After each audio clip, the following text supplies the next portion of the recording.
السلام عليكم ورحمة الله وبركاته. ازيكم حبايبي؟ عاملين ايه؟ يا رب تكونوا بخير. نبدأ الفيديو بتاعنا بالصلاة على سيدنا محمد وعلى آله وصحبه أجمعين. النهاردة هنعمل مع بعض جلاش بالمكسرات. المكسرات بقى اللي انت بتحبيها بطريقة سهلة برضو ان شاء الله. تعالوا بقى نشوف هنعمله ازاي.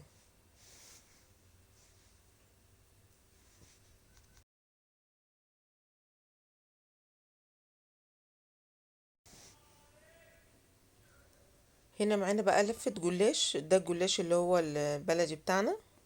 معانا كوباية الا ربع سمنة، ولو عايزاه مقرمش حطي معاه معلقتين زيت. السمنة دي حاطة فيها معلقة صغيرة بيكنج باودر عشان تخلي الجلاش مورق كده معانا. معانا هنا مكسرات بقى اللي انتي بتحبيها، ده سوداني، على جوز هند، على زبيب، على سكر، معلقة واحدة سكر. وهنا دوت اللي ما بيحبش بقى السوداني يحط ايه زبيب وجوز هند بس. فالحشوات اللي بتعجبك حطيها. هنا هنحط اقل من ربع معلقة قرفة. هنا انا عامله حشوتين عشان عندي حد ما بيحبش السوداني فهعمل، او ما بياكلش السوداني يعني، فهعمل نوعين من المكسرات. طبعا الحشوة اللي انت بتحبيها بتحطيها، اي مكسرات عندك عايزة تحطيها حطيها، عايزة تعمليه سادة بيبقى حلو برضو على فكرة. هنا بقى هنجيب السمنة وهندهن الصينية بتاعتنا من تحت كده ومن الجناب.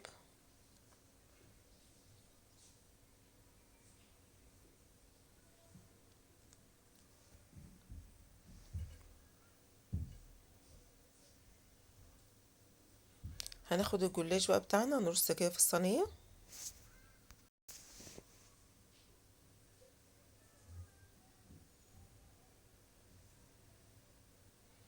حتى لو الجلاش بتاعك كان متقطع معاكي فحطي من تحت ومن فوق السليم وخلي المتقطع في النص. هندهن بقى بين كل راق وراق فرشة سمنة كده.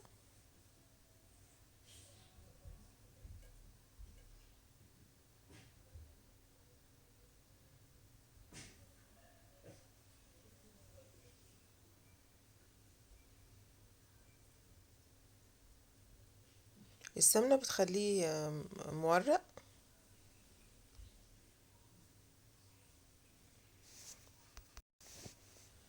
ومعلقة البيكنج باودر برضه اللي حطيناها دي هتخليه مورق من جوه. والزيت هيخليه مقرمش معاكي لو انت عايزاه مقرمش، لو عايزاه طري ما تحطيش الزيت.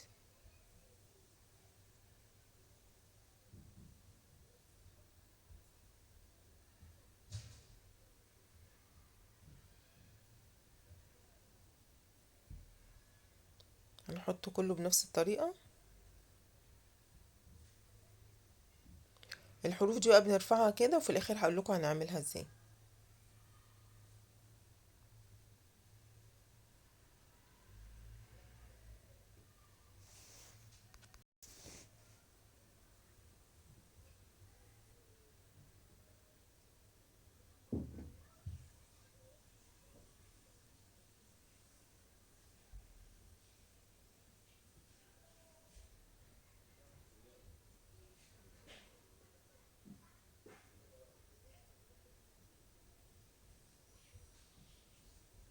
مننساش طبعا يا جماعة ذكر الله والصلاة على سيدنا محمد وعلى آله وصحبه أجمعين.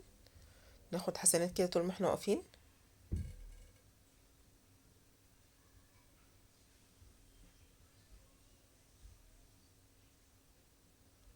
هكمل كله بنفس الطريقة وارجع لكم.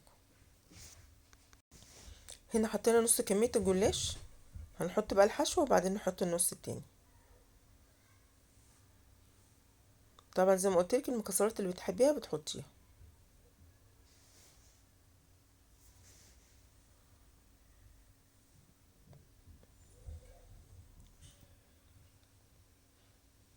يا ريت ما تنسوش يا جماعة بقى اللايك والشير والسبسكرايب.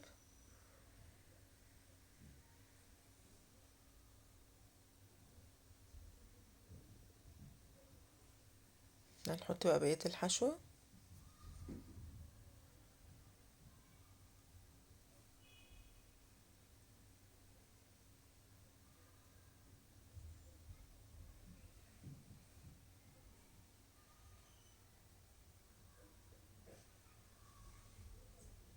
على فكرة ممكن تحشيه سكر وقرفة بس بيبقى حلو برضو، يعني حشوات مختلفة.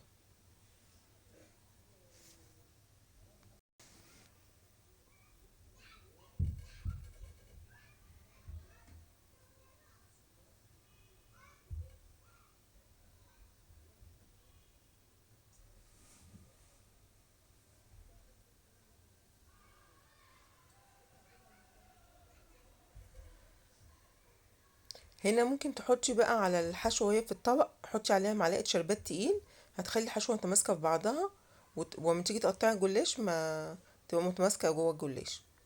انا نسيت، فانت اعملي الخطوة دي. فانا هحطه بقى كده على الجلاش، معلقتين شربات من البارد، يكون تقيل كده.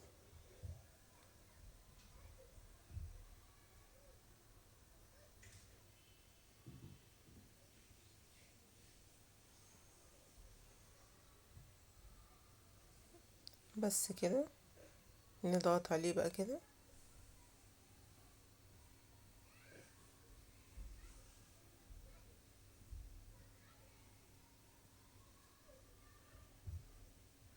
نحط بقى النص الجلاش التاني وارجع لكم.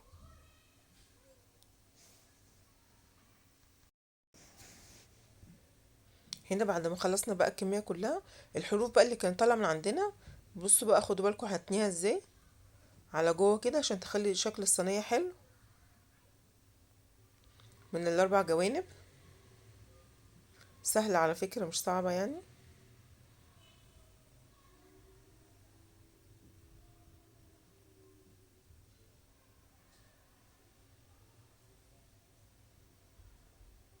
شايفين؟ بصوا كده شكلها بقى احلى ازاي.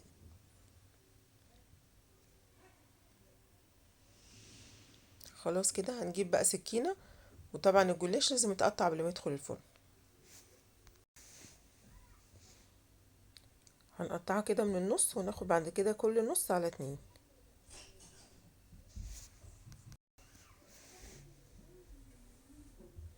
هنا بقى قطعناها خلاص كلها. ناخد بقى السمنة اللي فاضلة معانا، ونقلب فيها البيكنج باودر كده، وندهن بيها الوش كله.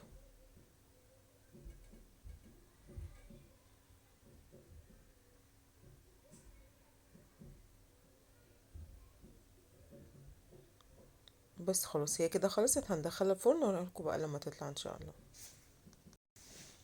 كده الصينية بتاعتنا اول ما طلعت من الفرن، نحط عليها بقى الشربات كده سخن.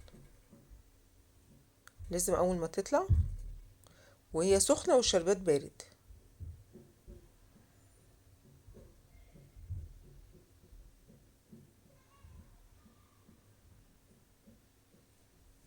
طبعا كمية الشربات اللي انت بتحبيها، يعني احنا بنحب الشربات كتير شوية.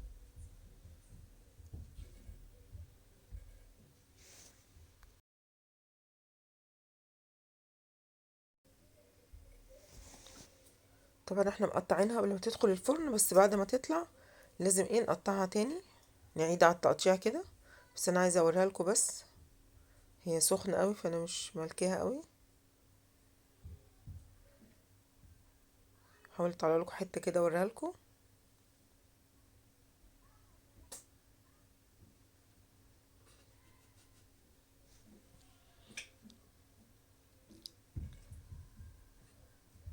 اهو بصوا الحشوه، وبصوا بقى مورقه ازاي.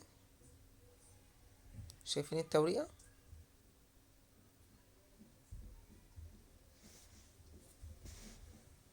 هي سخنه بس انا مش عارفه اوريها لكم قوي. جربوها بالطريقه دي ان شاء الله تعجبكم. ويا رب النهارده الفيديو يكون عجبكم، واشوفكم ان شاء الله في فيديو جديد.